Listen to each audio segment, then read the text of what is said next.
વિદ્યાર્થી મિત્રો, chapter number 8 માનવ સ્વાસ્થ્ય અને રોગ.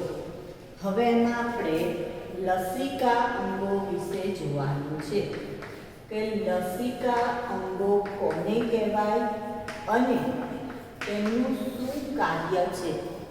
તો સૌથી પહેલાં આપણે જો વાત કરીએ લસિકા અંગો, તો જે અંગોમાં લસિકા કોષો અથવા તો લસિકા કણોનું સર્જન થાય અને જે પરિપક્વ થાય તો એને આપણે શેના તરીકે ઓળખીએ છીએ? લસિકા અંગો તરીકે ઓળખીએ છીએ. જે અંગોમાં લસિકા કણો અથવા લસિકા કોષો ઉત્પન્ન થાય, પરિપક્વ થાય, વિભેદન પામે એ અંગોને લસિકા અંગો તરીકે ઓળખાય. તો જે અંગોમાં લસિકા કણો અથવા તો એને આપણે કોષો કહીશું, લસિકા કોષ,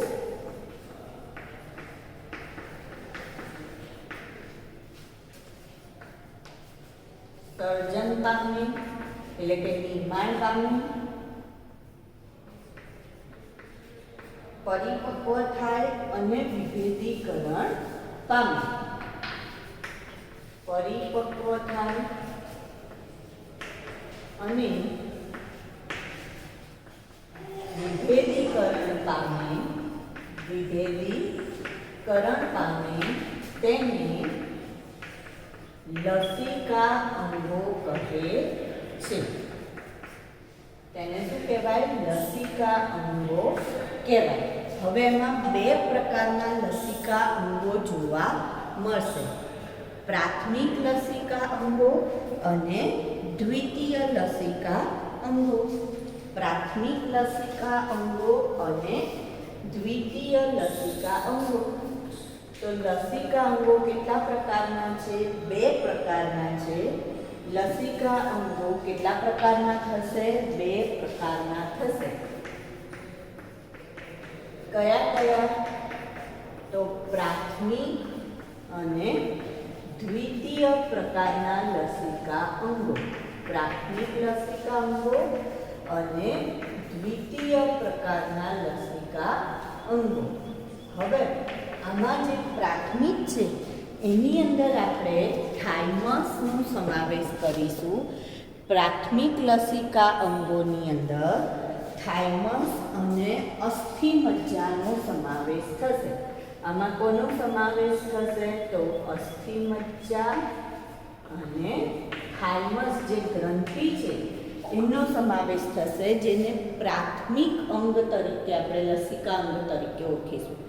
જ્યાં સૌથી પહેલાં શું કહે છે કે આ લસિકા અંગો ઉત્પન્ન થાય છે અથવા સર્જન પામે છે એ જે અંગ છે એ છે અસ્થિમજ્જા અને થાઇમસ.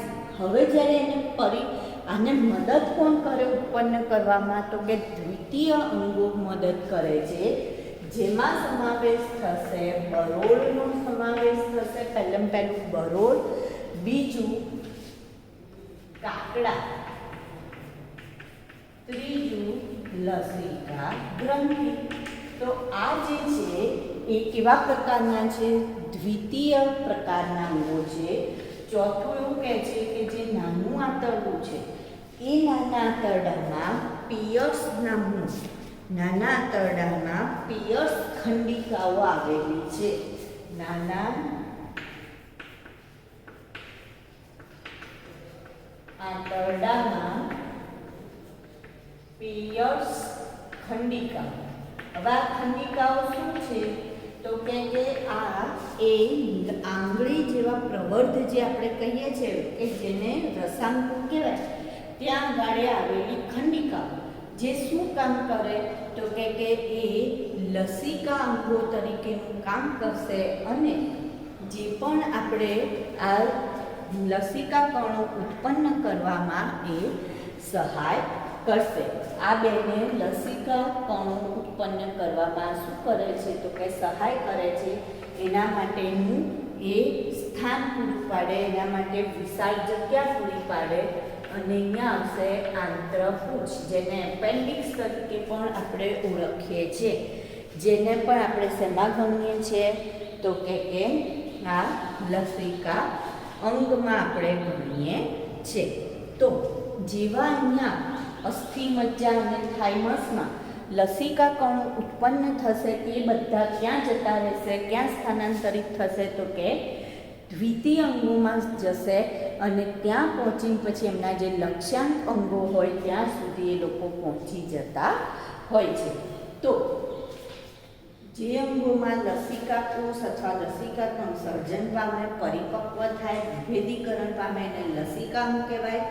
જેમાં પ્રાથમિકમાં આપણે અસ્થિ મજ્જા અને થાઇમસ, દ્વિતીયમાં બરોળ, કાકડા, લસિકા ગ્રંથિ, નાના આંતરડામાં પેયર્સ ખંડિકા અને આંત્રપુચ્છ. પ્રાથમિકમાંનો અને દ્વિતીય વચ્ચે તફાવત શું? તો પ્રાથમિક જે લસિકા અંગો છે એમાં શું થશે? લસિકા કણનું સર્જન થશે અને સર્જન થયા પછી એ લસિકા કણ સ્થાનાંતરિત ક્યાં થાય છે, ક્યાં પહોંચી જાય છે? તો કે દ્વિતીય અંગોમાં પહોંચી જશે. હવે આપણે આ દરેક અંગ વિશેની વાત કરીએ તો સૌથી પહેલી વાત કરીએ છીએ આપણે અસ્થિ મજ્જા. સૌથી પહેલી વાત આપણે કોની કરીશું? અસ્થિ મજ્જા. તો અસ્થિ મજ્જા, જેને બોન મેરો તરીકે પણ આપણે ઓળખીએ છીએ, જે મુખ્ય અસ્થિ મજ્જા એ મુખ્ય આપણું જે લસિકા અંગ કહેવામાં આવે છે. મુખ્ય લસિકા અંગ. હવે કેમ એનું મુખ્ય લસિકા અંગ કહેવાય? કારણ કે બધા જ મોટાભાગના લસિકા કણો અને સાથે સાથે રુધિર કોષો પણ ક્યાં ઉત્પન્ન થાય છે? તો કે અસ્થિ મજ્જામાં ઉત્પન્ન થાય છે. એટલે એનું કાર્ય શું છે? તો કે મોટાભાગના, ધારો કે 100% જે લસિકા કોષો ઉત્પન્ન થતા હોય તો એમાંથી 90% કોષો ઉત્પન્ન કરવાનું કામ કોનું છે? અસ્થિ મજ્જાનું છે. એટલે મોટાભાગના લસિકા કોષો અને સાથે સાથે બધા જ રુધિર કોષ, બધા જ રુધિર કોષ એટલે કયા? તો WBC, RBC અને ત્રાક કણોની વાત છે. તો બધા જ રુધિર કોષો અહીં ઉત્પન્ન થાય છે. બરાબર? તો બધા રુધિર કોષોનું ઉત્પત્તિ સ્થાન કોણ ગણાય? અસ્થિ મજ્જા ગણવામાં આવે છે. તો લસિકા કોષો અને રુધિર કોષો બંને ઉત્પન્ન કરવાનું કામ અસ્થિ મજ્જાનું છે. એટલે કે રક્તકણ, શ્વેતકણ એ પણ કોણ ઉત્પન્ન કરે છે? અસ્થિ મજ્જા ઉત્પન્ન કરે છે. હવે બીજું જોઈએ આપણે થાઇમસ.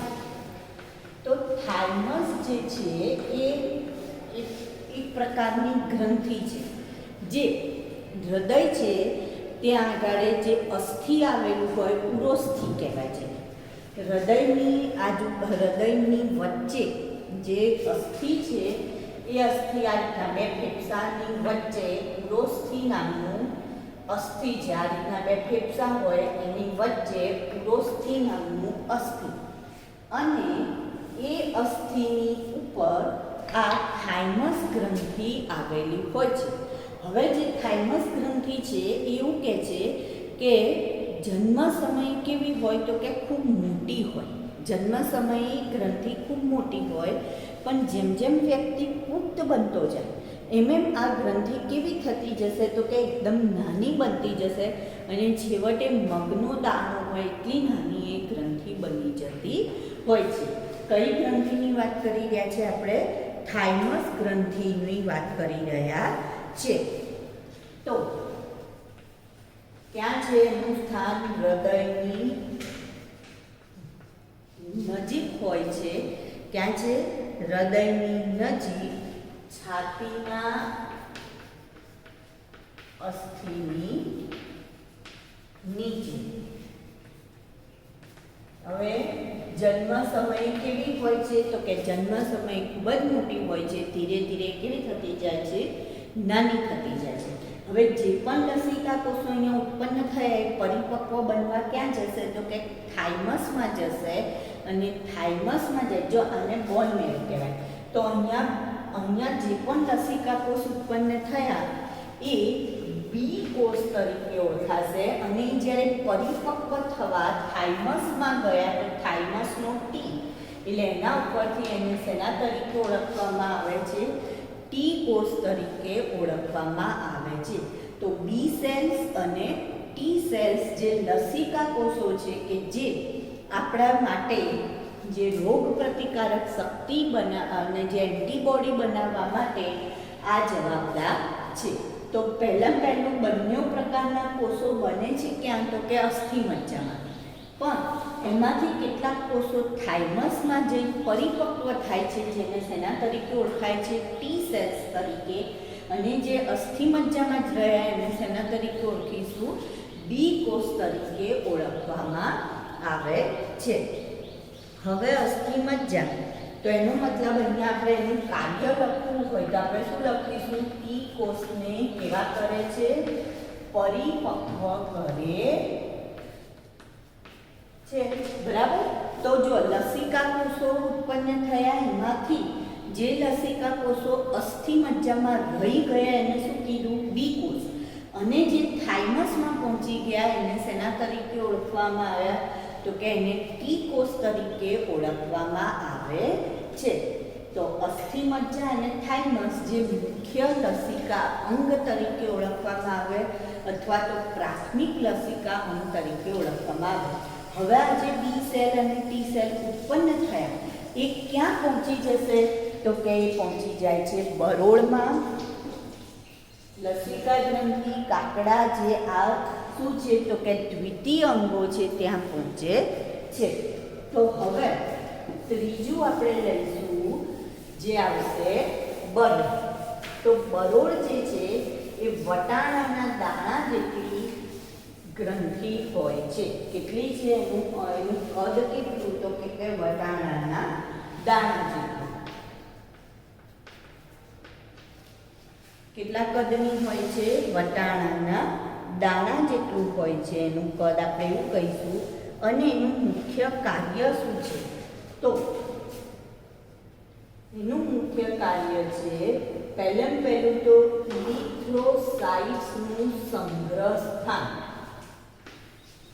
ઇરિથ્રોસાઇટ્સ એટલે શું? તો જે રક્તકણ છે એ રક્તકણનું સંગ્રહ સ્થાન છે. રક્તકણનું શું છે? સંગ્રહ સ્થાન છે. ઉત્પન્ન કોને કર્યા હતા? રક્તકણ અસ્થિમજ્જાએ. ઉત્પન્ન કર્યા પછી જો વધારે માત્રામાં ઉત્પન્ન થઈ ગયા હોય તો એને સંગ્રહ કરવાનું કામ કોણ કરે છે? તો કે બરોળ કરે છે. સાથે સાથે બીજું શું કામ કરે છે બરોળ?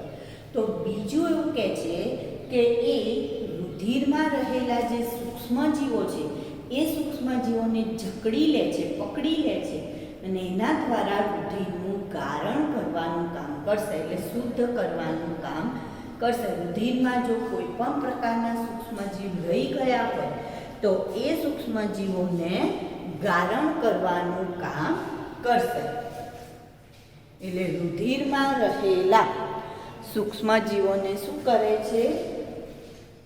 જકડી રાખી રુધિરમાં રહેલા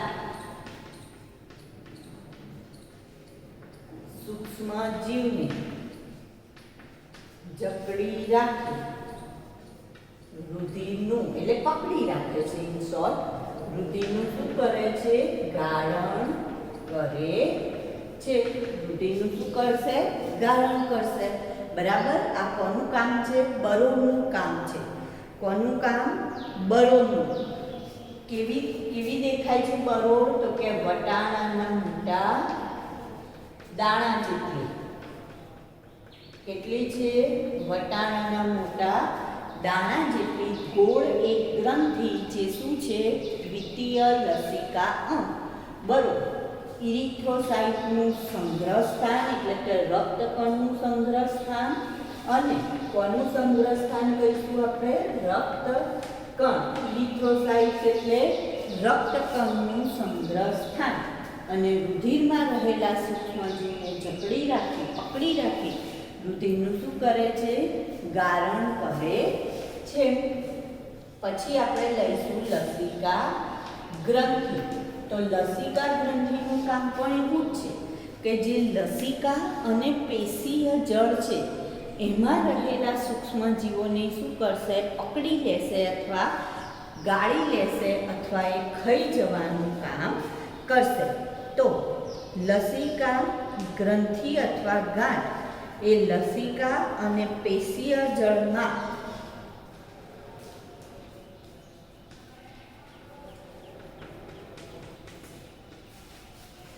લસિકા અને પેશીય જળમાં રહેલા સૂક્ષ્મ જીવ અને એન્ટીજન ને નો નાશ કરવાનું કામ કરશે અથવા એને પકડી રાખવાનું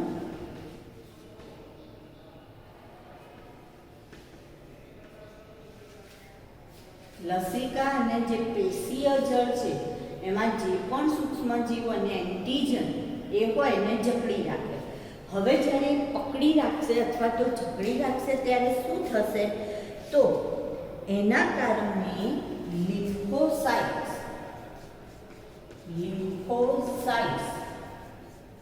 એટલે કે આ જે લસિકા ગાંઠ છે અથવા તો જે લસિકા છે એમાં લસિકા કોષો હોય છે જેને લિમ્ફોસાઇટ્સ કહેવાય. એ શું થશે, તો કે એ ઉત્તેજિત થશે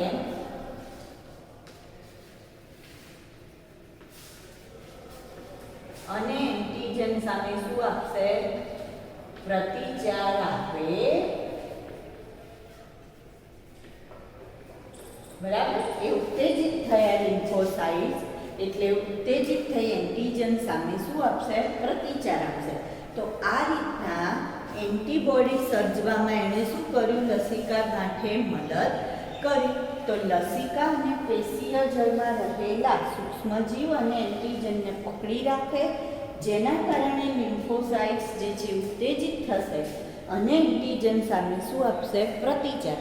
તો આ જે આપણે જોઈ ગયા છે લસિકાંગો, એમનું કામ શું છે, તો કે એમનું કામ છે રોગ પ્રતિકારક શક્તિ વધારવાનું. એટલે કે એનો મતલબ એ લોકો એન્ટીજન સામે શું પ્રોડ્યુસ કરે છે, એન્ટીબોડી ઉત્પન્ન કરવાનું કામ કરે છે. અને એન્ટીબોડી ઉત્પન્ન કરીને એક પ્રકારે શું કરે છે, તો કે રોગ પ્રતિકારક શક્તિમાં વધારો કરશે. એટલે કે બી સેલ્સ અને કઈ રીતના એ ઉત્પન્ન કરવા માટે શું સીધું એન્ટીબોડી નથી ઉત્પન્ન કરતા, પણ એ લોકો શું કરે છે, તો કે બી સેલ્સ અને ટી સેલ્સ ઉત્પન્ન કરે છે, જેને આપણે લસિકા કોષો કહીએ છીએ. અને આ લસિકા કોષો શું કરે છે, તો કે એન્ટીબોડી ઉત્પન્ન કરવામાં મદદ કરે છે. બરાબર, તો બરોળ લસિકા ગાંઠની વાત કરી આપણે. એવી જ રીતના લસિકા પેશી જે પાચન માર્ગ, પછી શ્વસન માર્ગ, મૂત્રજનન માર્ગ, આવો જે માર્ગ છે એનું જે અસ્તર હોય એટલે કે એનું જે અંદરનું આવરણ હોય ત્યાં લસિકા પેશી આવેલી હોય છે, જે માંડ તરીકે ઓળખાય છે. શેના તરીકે ઓળખાશે, માંડ તરીકે. તો એનું ફૂલ ફોર્મ શું છે, માંડનું. અને પહેલું તો એ માંડ આવેલી ક્યાં છે,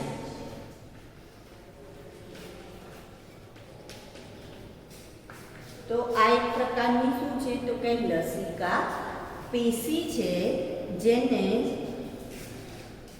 ગુજરાતીમાં શું કહેવાય, શ્લેષ્મ સંકલિત લસિકા પેશી. ગુજરાતીમાં એને આપણે આ તરીકે ઓળખીશું. તો પહેલું એનું ફૂલ ફોર્મ જોઈએ તો મ્યુકોસલ. મ્યુકોસલ એટલે મ્યુકસ એટલે શ્લેષ્મ. બરાબર, એસોસિએટેડ એટલે શું આવશે, એસોસિએટેડ.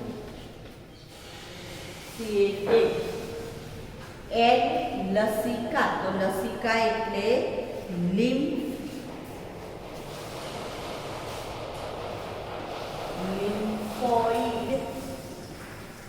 અને પેશી એટલે ટીસ્યુ. લ્યુકોસલ એસોસિએટેડ લિમ્ફોઇડ ટીસ્યુ, જેને માલ્ટ તરીકે ઓળખવામાં આવે છે. બરાબર.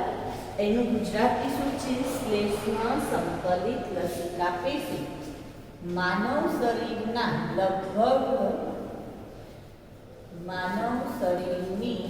લગભગ 50% જેટલી આવી પેશી આવેલી હોય છે.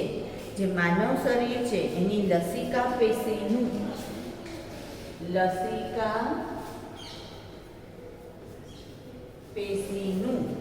50% પ્રમાણ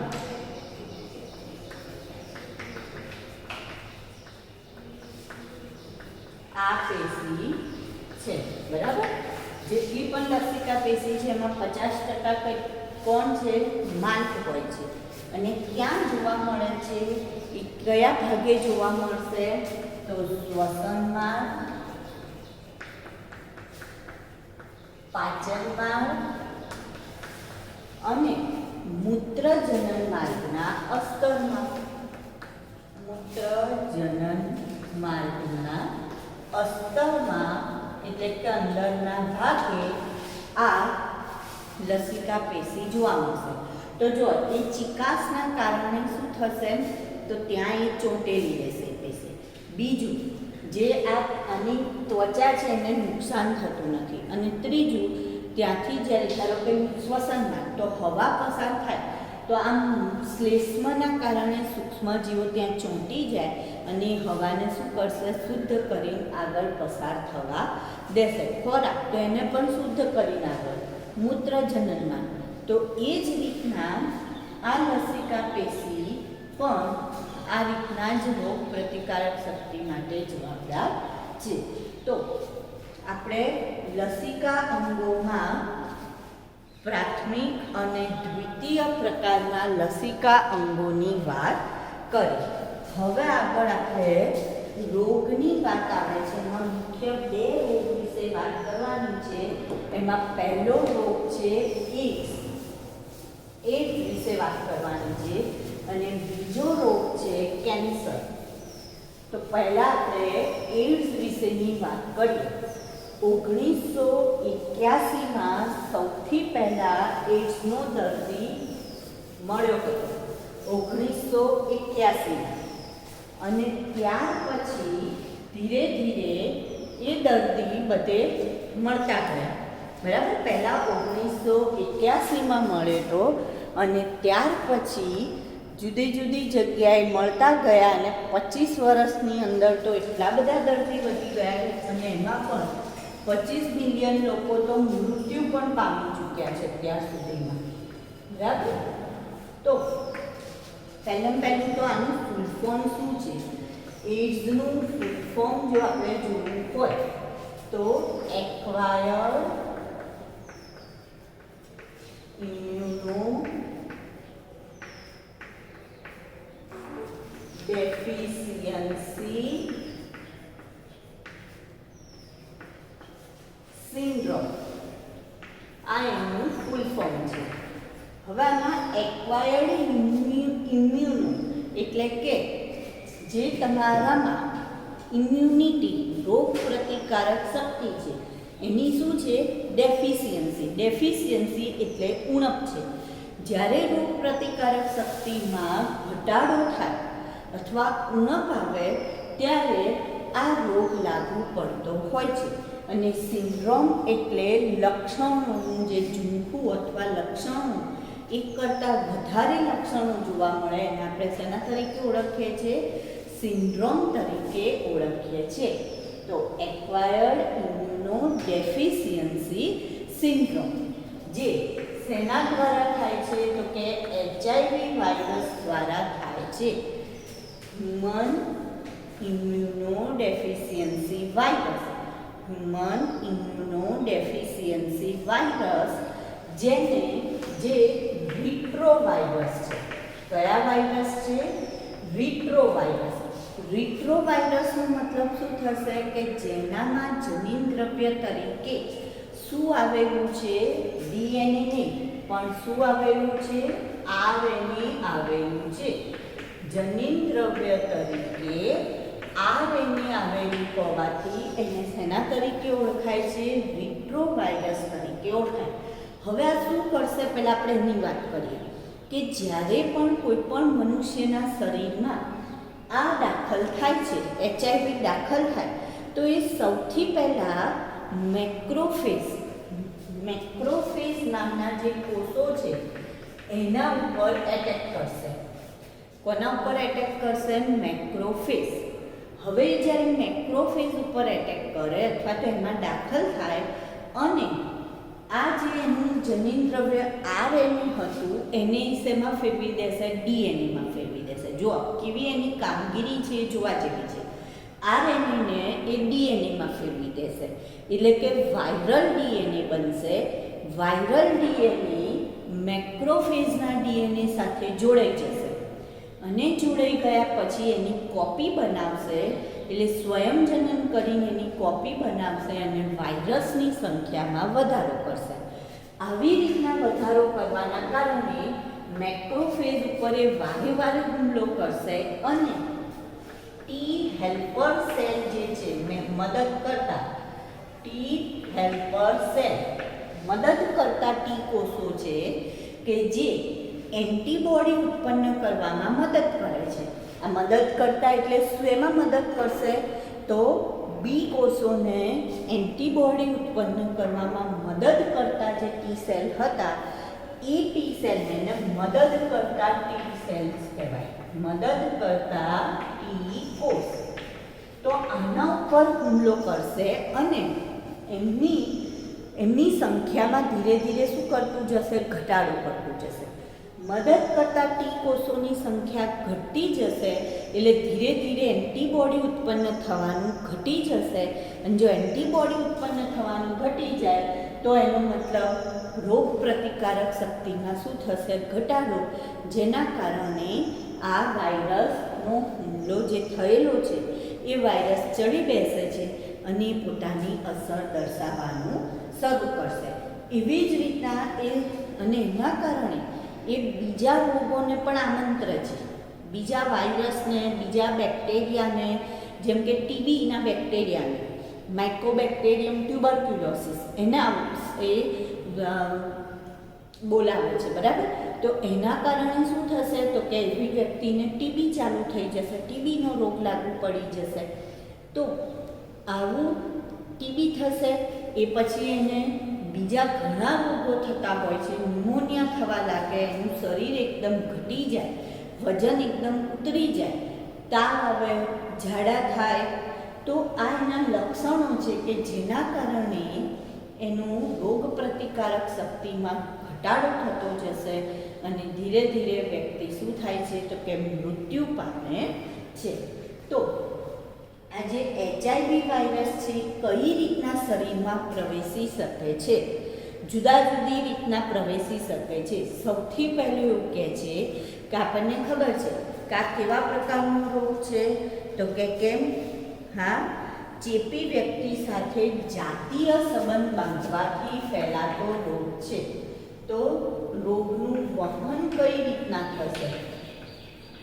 કઈ રીતના વહન થઈ શકે? તો પહેલું, ચેપી વ્યક્તિ સાથે જાતીય સંબંધ બાંધવાથી.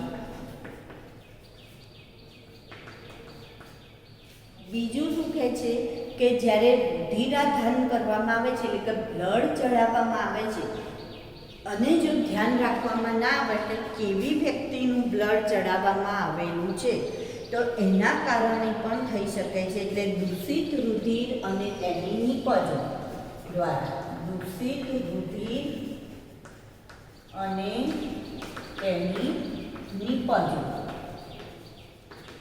પછી જે લોકો ડ્રગ્સ લેતા હોય એ લોકો સિરિંજ જે છે, નીડલ, જે એકનું ઇન્જેક્શન હોય બીજે લાવે, બીજાનું ત્રીજો લે, તો એવા વખતે શું થશે? તો કે ચેપી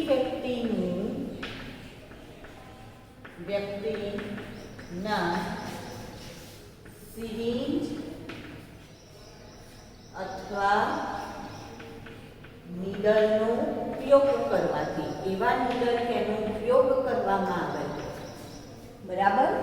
અને જે ગર્ભસ્થ માતા છે એટલે રોગિષ્ઠ માતાથી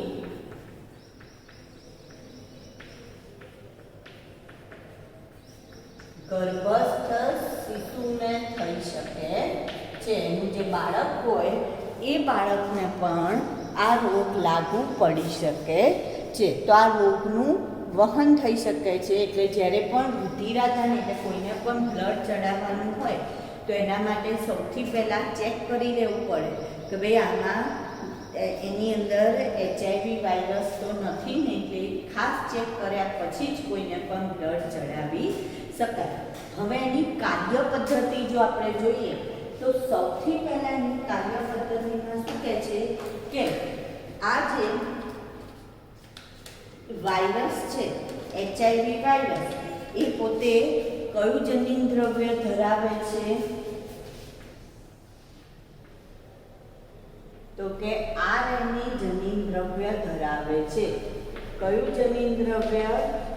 RNA જનીન દ્રવ્ય ધરાવે છે.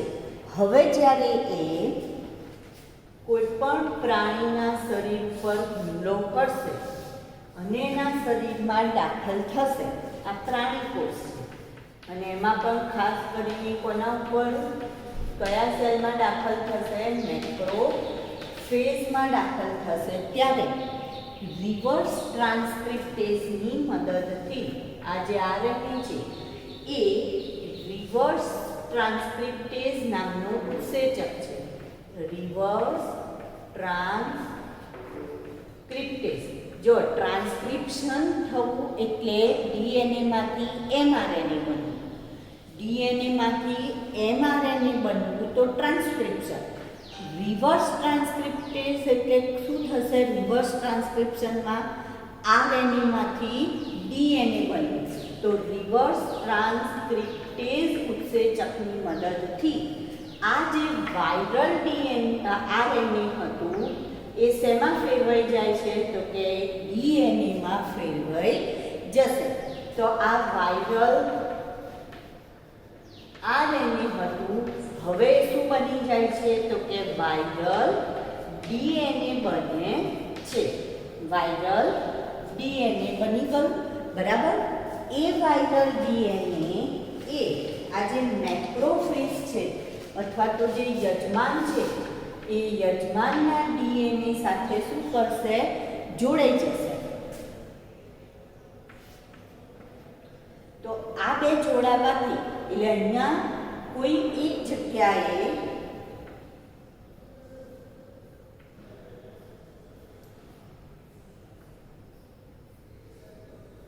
આ રીતનો ટુકડો કોનો આવી જશે?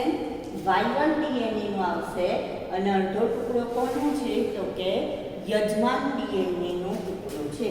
આ યજમાન DNA અને એની સાથે વાયરલ DNA બે જોડાઈ ગયા અને હવે આની કોપી બની જશે અને કોપી બનવાના કારણે શું થશે તો કે કોપી બનવાના કારણે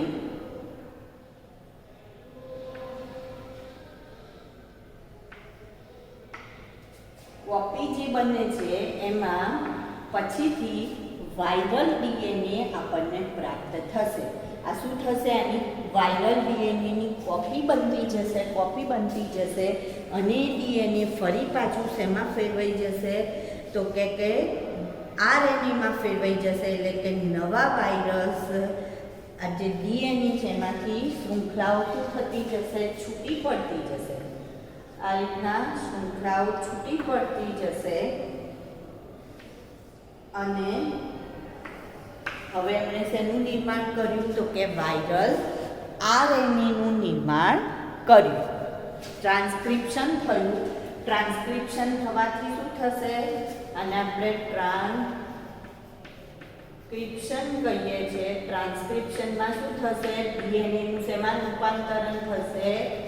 RNA માં. એટલે કે વાયરલ RNA પ્રાપ્ત થાય છે અને આ વાયરલ RNA એની કોપી બની ગઈ અને એ કોના ઉપર અસર કરશે તો કે મદદ કરતા T સેલ અને એની સંખ્યામાં શું કરતું જશે? ઘટાડો કરે છે. મદદ કરતા ટી સેલમાં ઘટાડો કરે છે, જેના કારણે રોગ પ્રતિકારક શક્તિમાં ઘટાડો. તો રોગના લક્ષણ શું છે? આ જે રોગ છે એડ્સ, એના લક્ષણ શું? તો લાંબા સમય સુધી, લગભગ 1 મહિના સુધી તાવ આવવો, ઝાડા થવા, રોગ પ્રતિકારક શક્તિમાં ઘટાડો થવો, ઉધરસ બંધ ના થવી, આ એના લક્ષણો છે કે જેના કારણે એડ્સ થાય છે. હવે વજન પણ ઘટી જાય, બરાબર. અને જે પણ આ ટી સેલ્સની સંખ્યા ઘટી, તો એના કારણે મેં કહું કે ટ્યુબરક્યુલોસિસ થવાની, એટલે કે માઇકોબેક્ટેરિયમ, વાયરસ, ફૂગ અને ટેક્ઝોપ્લાઝમાનું પણ એટેક એના ઉપર થઈ શકે છે, એ વ્યક્તિ ઉપર, અને વ્યક્તિનું મૃત્યુ થાય. હવે આનું નિદાન કરવા માટે શું છે? તો કે નિદાન કરવા માટે રોગ જે ટેસ્ટ કરવામાં આવે છે, સરકારી હોસ્પિટલ ને બધામાં જે ટેસ્ટ કરવામાં આવે છે, એ ટેસ્ટનું નામ છે એલિઝા ટેસ્ટ. કયો ટેસ્ટ છે? ELISA. Enzyme link immuno sorbent acid, આવો એક ટેસ્ટ હોય છે, જેમાં શું છે? તો કે એન્ઝાઇમ લિંક એટલે આમાં જે પણ આના સામેના એન્ટીબોડી હોય, એ એન્ટીબોડી એની અંદર હોય છે. અને જ્યારે પેલો એન્ટીજન આવે, તો જો બે એકબીજા સાથે લોક થઈ જશે તો સમજી લેવામાં આવે છે કે વ્યક્તિને એડ્સ છે. અને જો એના માટે કોઈ દવા શોધાય છે તો કે ના, શું કરી શકાય? તો કે વ્યક્તિએ પોતે જ પોતાનું ધ્યાન રાખવું જોઈએ. અને એના માટે એને શું કરવું જોઈએ? તો કે એને જ્યારે પણ એમ કે આના અટકાવવાના ઉપાયમાં મટાડી ના શકાય તો શું કરવું જોઈએ? તો કે સભાન રીતે વર્તન કરવું જોઈએ. એક કરતાં વધારે સાથી જોડે સંબંધ બાંધવો નહીં. અને જ્યારે પણ રુધિરાદાન કરવામાં આવે તો ધ્યાન રાખવું જોઈએ. કોઈ પણ વ્યક્તિને યુઝ કરેલી સિરિંજનો ઉપયોગ ના કરવો જોઈએ, નવી જ સિરિંજનો ઉપયોગ કરવો જોઈએ. તમે જો વાળ કપાવવા કેમ પણ પુરુષો જ્યારે જતા હોય તો ત્યારે એ લોકોએ પણ નવી બ્લેડનો એનો જ ઉપયોગ કરવાનો આગ્રહ રાખવો જોઈએ, બરાબર. આના માટેની 2 સંસ્થાઓ ચાલે છે, જેમાં એક ગવર્મેન્ટ માટેની સંસ્થા છે અને બીજી છે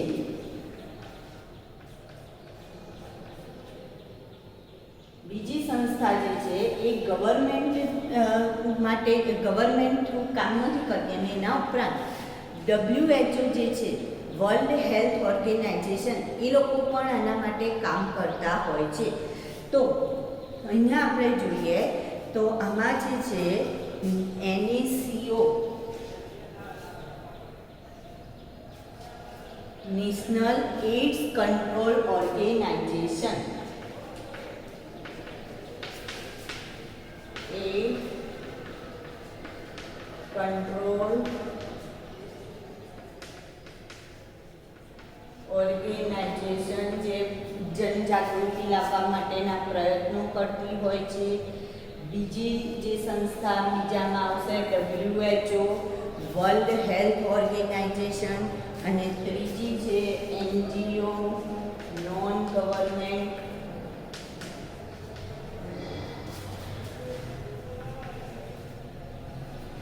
ઓર્ગેનાઇઝેશન. આ લોકો શું કામ કરે છે? તો કે ગામડે ગામડે જઈને, બધી જગ્યાએ જઈને લોકોને એડ્સ માટેની સમજૂતી આપે છે, જનજાગૃતિ લાવવા પ્રયત્ન કરે છે. જે લોકો સમાગમ કરતા હોય એમને નિરોધનો ઉપયોગ કરવા માટે સમજાવે છે. તો આ એ લોકોને જે ટાર્ગેટ આપેલો હોય કે ભાઈ તમારે દિવસના આટલા ગામડામાં જઈ આટલા લોકોને સમજાવવું જોઈએ. તો આ આપણે કયા રોગની વાત કરી? એડ્સ વિશેની વાત કરી.